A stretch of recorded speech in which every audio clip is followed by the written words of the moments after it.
ఓం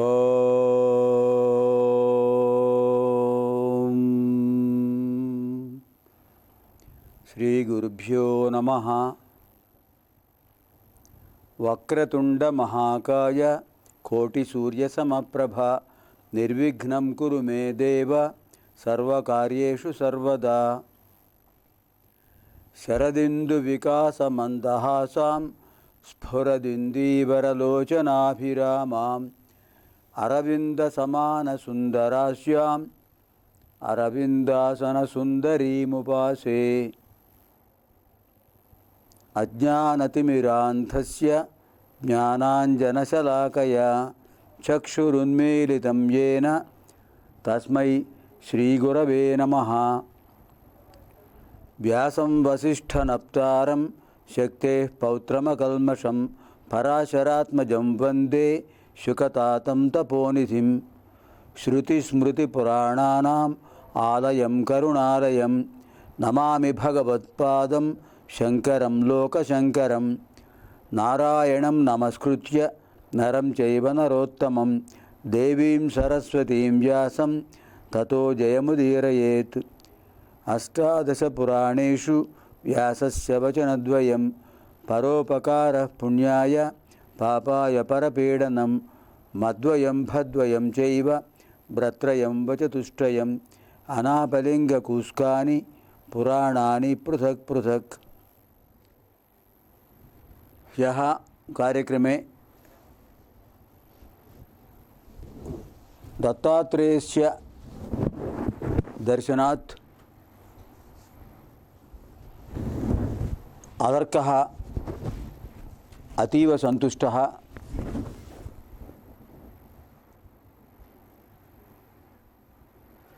तस्मै देवाय प्रदक्षिणनमस्कारान् कृत्वा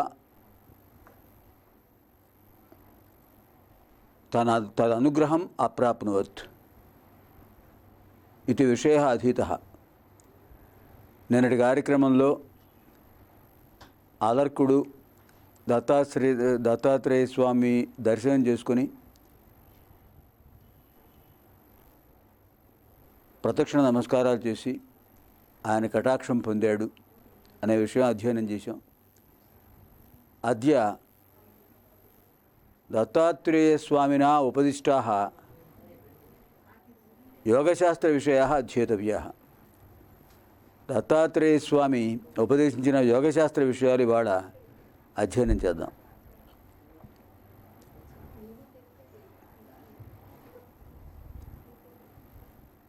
సామాన్యులకు మాన్యులకు తేడా ఏమిటి?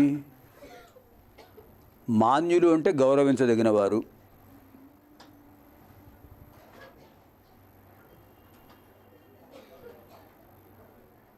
సామాన్యంగా ఉండేవాడు సామాన్యులు.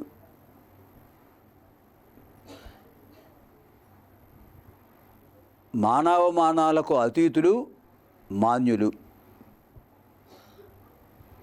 లోబడిన వాళ్ళు సామాన్యులు. స్థితప్రజ్ఞత గలవాళ్ళు అసామాన్యులు, లేనివాళ్ళు సామాన్యులు. అలర్కుడిలో అసామాన్యత ఉంది, మాన్యత ఉంది. అది గ్రహించిన సమర్థ సద్గురువు దత్తాత్రేయ స్వామి వారు.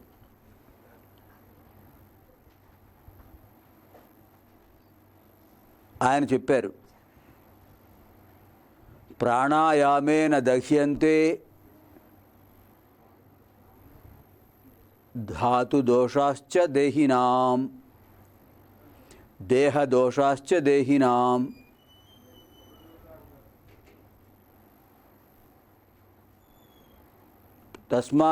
తస్మాచ్చ తత్కర్తవ్యం తస్మాత్ తదేవ కర్తవ్యం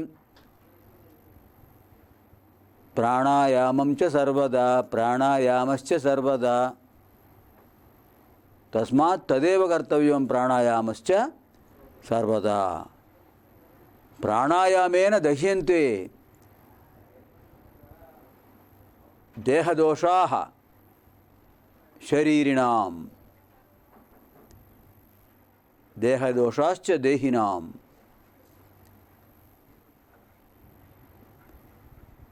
మానవులకు దేహగత దోషాలన్నీ కూడా పరిహారం అవుతాయి ప్రాణాయామం వల్ల. తస్మాత్ తదేవ కర్తవ్యం ప్రాణాయామశ్చ సర్వదా. అంచేత ఎల్లప్పుడూ కూడా ప్రాణాయామ అభ్యాసం కర్తవ్యము, చేయతగినది.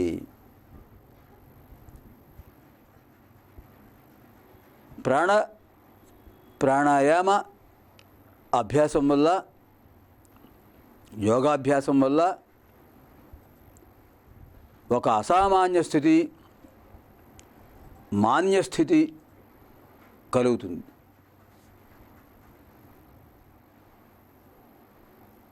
సద్గురువు ఉపదేశించడం వల్ల ఇంకా సులభగ్రాహ్యం అవుతుంది.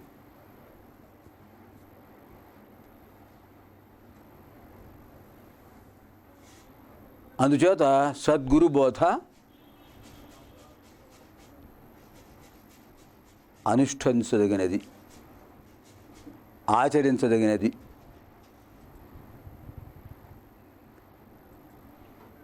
సామాన్యులకు మాన్యులకు అక్కడే తేడా వస్తుంది. అసలు మానవుడికి ఓ ప్రత్యేకత ఏమిటండి? ధర్మం. ధర్మో రక్షతి రక్షితః. ధర్మాన్ని రక్షిస్తే ఆ ధర్మం మనల్ని రక్షిస్తుంది. ధర్మం చాలా గొప్పది. అంత గొప్ప ధర్మాన్ని మనం రక్షించడం ఏమిటి అనే భావన సహజంగా కలుగుతుంది. కానీ ధర్మ నిర్వహణయే ధర్మరక్షణ. ఏమిటి దేహధర్మం? అదే స్వధర్మం. మానవుడి దేహం పంచ జ్ఞానేంద్రియాలు, పంచ కర్మేంద్రియాలు, అంతరింద్రియమైన మనస్సు, ఏకాదశ ఇంద్రియ సమన్వితం. అందుచేతనే భావన, భాషణ, ఆచరణ అనే 3 సాధనాలు, త్రికరణాలు మానవుడికి మాత్రమే భగవంతుడు అనుగ్రహించాడు. ఆ 3 వల్ల మాత్రమే మానవుడికి ఒక ప్రత్యేకత ఏర్పడింది. మానవేతర జీవులకు, మానవులకు అక్కడే భిన్నత్వం ఏర్పడుతోంది, వైవిధ్యం ఏర్పడుతోంది. ఆహార నిద్ర భయమైథునాని సామాన్యమే తత్ పశుభిర్నరాణాం ధర్మో హి తేషామధికో విశేషః ధర్మేణ హీనాః పశుభిః సమానాః. ఎంత గొప్ప శాస్త్రవచనం చూడండి. అందుకనే పరమాత్మ గీతోపదేశంలో కృష్ణం వందే జగద్గురుం వసుదేవసుతం దేవం కంస చాణూరమర్దనం దేవకీ పరమానందం కృష్ణం వందే జగద్గురు. శ్రీరాముని జగద్గురు అన్నారా? పరశురాముని జగద్గురు అన్నారా? శ్రీకృష్ణ పరమాత్మను మాత్రమే ఎందుకు జగద్గురు అన్నారు? గీతను ఉపదేశించాడు గనక. రాముడు ఉపదేశించలేదా? లేదు. వశిష్ఠుడు ఉపదేశించాడు రాముడికి. అదే వశిష్ఠ గీత, యోగ వాసిష్టం. త్రేతాయుగంలో శ్రీరామచంద్రుడు నిర్వేదంతో ఉన్నప్పుడు ఉత్సాహం లేకుండా జాడ్యస్థితి పొందినప్పుడు స్వధర్మం ఏమిటో తెలియజేయడానికి, అతన్ని కర్తవ్య దీక్షా పరాయణుడిగా చేయడానికి, రాబోయే రాక్షస సంహారానికి కావలసిన ఉత్సాహాన్ని కలగజేయడానికి, శక్తిని కలగజేయడానికి 32,000 శ్లోకాల పరిమితి కలిగిన గీతను ఉపదేశించాడు. రాజనీతి ధర్మాలు, ఆధ్యాత్మిక విషయాలు, సామాన్య ధర్మాలు, గృహస్థ ధర్మాలు, వానప్రస్థాశ్రమ ధర్మాలు, సన్యాసాశ్రమ ధర్మాలు, మోక్ష ధర్మాలు ఎన్నో ఉన్నాయి. దాంట్లో 32,000 శ్లోకాలు. రామాయణం 24,000 శ్లోకాలు అయితే రామాయణాంతర్గతమైనటువంటి యోగ వాసిష్టం 32,000 శ్లోకాలు. అది కూడా వాల్మీకి మహర్షి రచించాడు.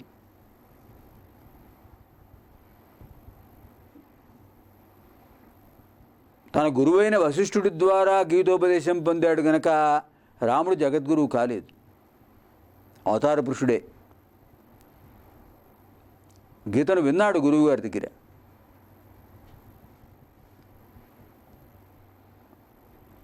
కానీ ద్వాపరయుగంలో శ్రీకృష్ణ పరమాత్మయే ఉపదేశం చేశాడు గీతను, అర్జునుడికి ఉపదేశం చేశాడు. అక్కడ రాముడి స్థితి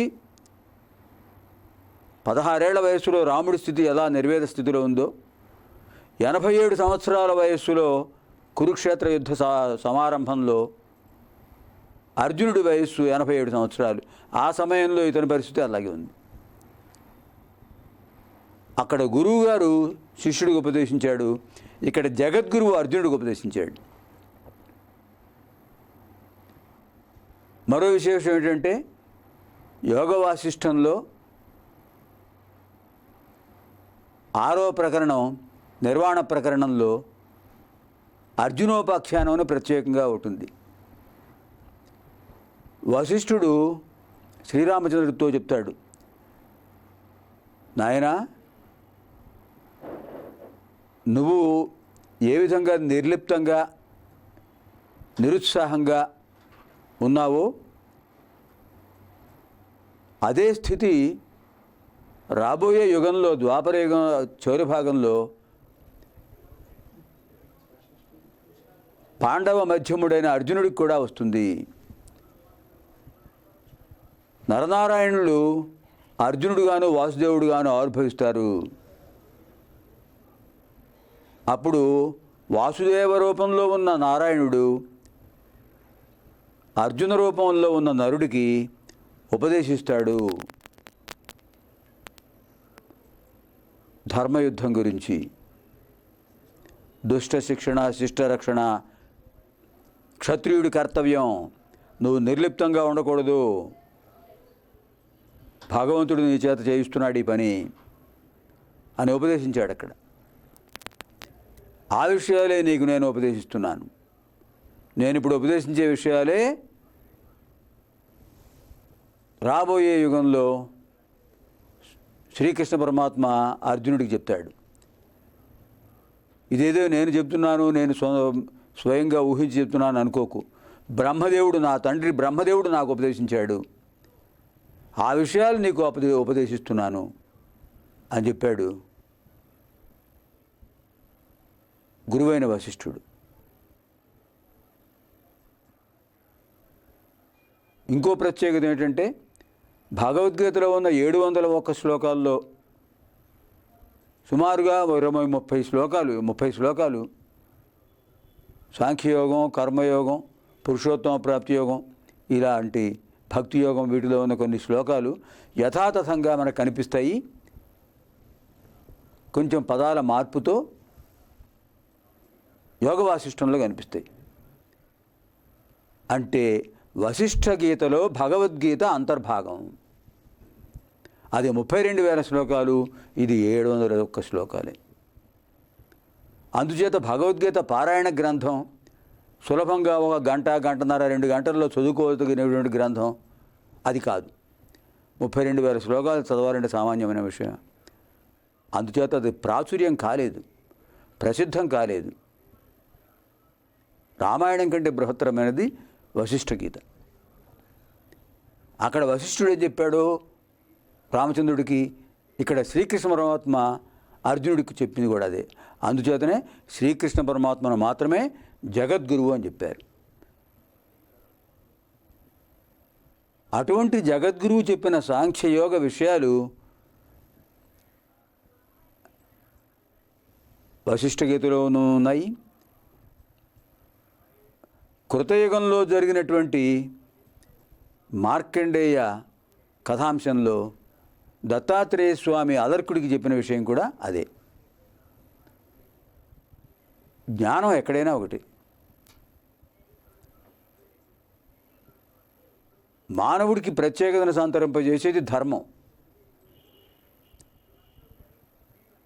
ధర్మం లేకపోతే వాడు మానవేతరుడే అవుతాడు. ఈ విషయాన్ని గుర్తుపెట్టుకుంటే నిత్యస్మరణీయంగా భావించినట్లయితే అధర్మ ప్రవర్తన అనేది మనకు ఏర్పడదు. ఏ మతం చెప్పినా, ఏ ధర్మం చెప్పినా, ఏ జాతి చెప్పినా, ఏ ప్రవక్త చెప్పినా, ఎవరు చెప్పినా కూడా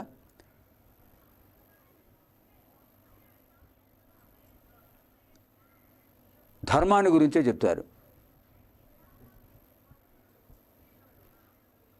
సత్యమేవ జయతే,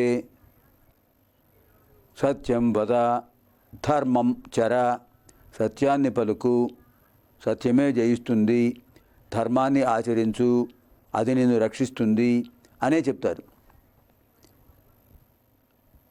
హింసించమని ఏ ధర్మం చెప్పదు, ఏ ప్రవక్త చెప్పడు. అలా చెబితే వక్రీకరణే. ఎవరైనా ఒక ధార్మిక విషయంలో హింసించండి అని చెప్పాడో వాడు అధపతనం అవుతాడు.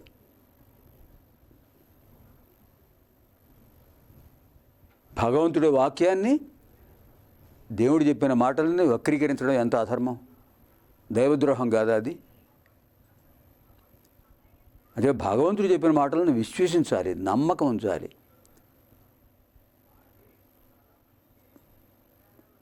శ్రద్ధావాన్ భజతే జ్ఞానం.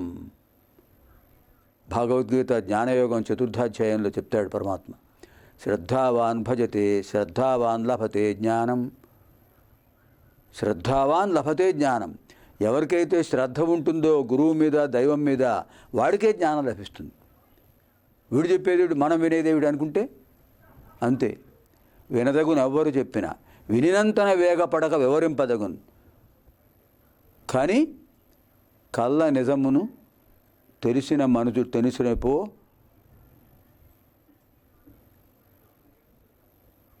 అది కళ నిజమా, కళ్ళయా నిజమా? కళ్ళ అంటే అబద్ధం. కానీ కళ్ళ నిజము తెలిసిన మనుజుడపో నీతి పరుడు మహిళ సుమతి. మహాకవి బద్ధం చెప్తాడు. ఎన్ని ధర్మాలు ఉన్నాయండి సుమతి శతకంలో. మహాభారతంలో విదురుడు ప్రవచించిన ధర్మాల్లో అన్నీ కాదు, 700 శ్లోకాల పైన ఉన్నాయి ఇక్కడ మహాభారతంలో.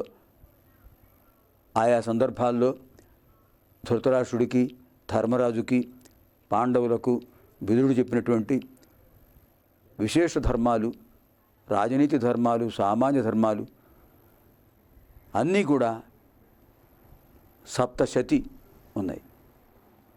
అందులో చాలా భాగం మనకు నీతి శతకాల్లో లభిస్తాయి. సుమతి శతకం, వేమన శతకం, కుమారి శతకం, దాశరథి శతకం, భాస్కర శతకం. అందుకనే విద్యార్థులకు శతక వాంగ్మయం అవసరం. శతకంలో పద్యాలు నేర్పించాలి. అర్థం తెలియకుండా నేర్చుకున్న వాళ్లకు వయఃపరిణతి ఏర్పడిన తర్వాత దానికి అర్థం వాళ్ళు గ్రహించి ఆచరణలో పెడతారు. అది చేయకపోతే రాబోయే తరాలు దారుణంగా పరిణమిస్తాయి.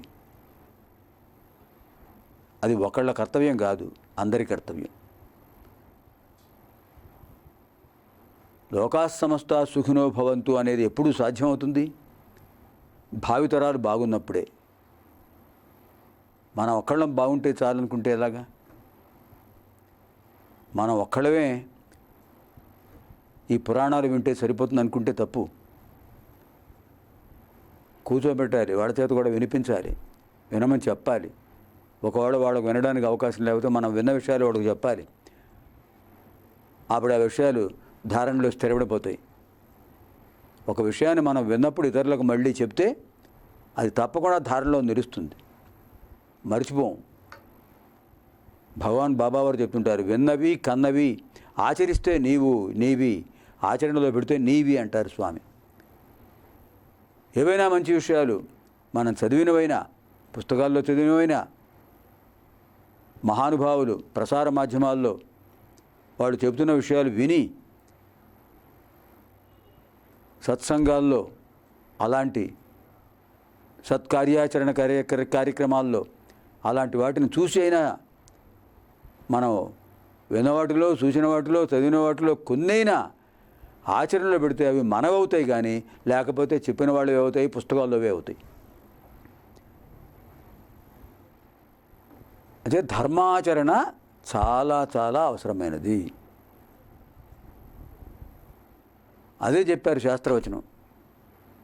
ఆహార నిద్ర భయమైదునా అని, ఆహార నిద్ర భయమైథునా అని సామాన్యమేతత్ పశుభిర్నరాణాం, సామాన్యమేతత్ పశుభిర్నరాణాం ధర్మో హి తేషాం అధికో విశేషః, ధర్మో హి తేషాం అధికో విశేషః ధర్మేణ హీనాః పశుభిః సమానాః. ఆహార నిద్ర భయమైథునాని సామాన్యమేతత్ పశుభిర్నరాణాం. మానవులకు, మానవేతర జీవులకు కూడా సమానంగా ఉండేవి మూడు: ఆహారము, నిద్ర, 4 విషయాలు.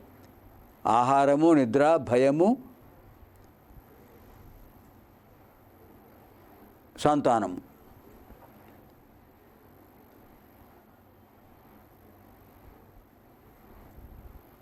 ఆహారం తీసుకోవటం, నిద్రపోవటం, దుష్టులను చూసి భయపడటం, హింసించే వాళ్ళని చూసి భయపడటం, రాక్షసులను చూసి భయపడటం.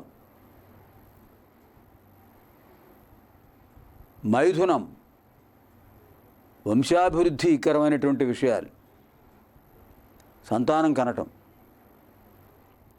ఇవి పశువులకు, మానవులకు సమానమే. మరి ఏమిటి మానవుడి ప్రత్యేకత? ధర్మో హి తేషాం అధికో విశేషః.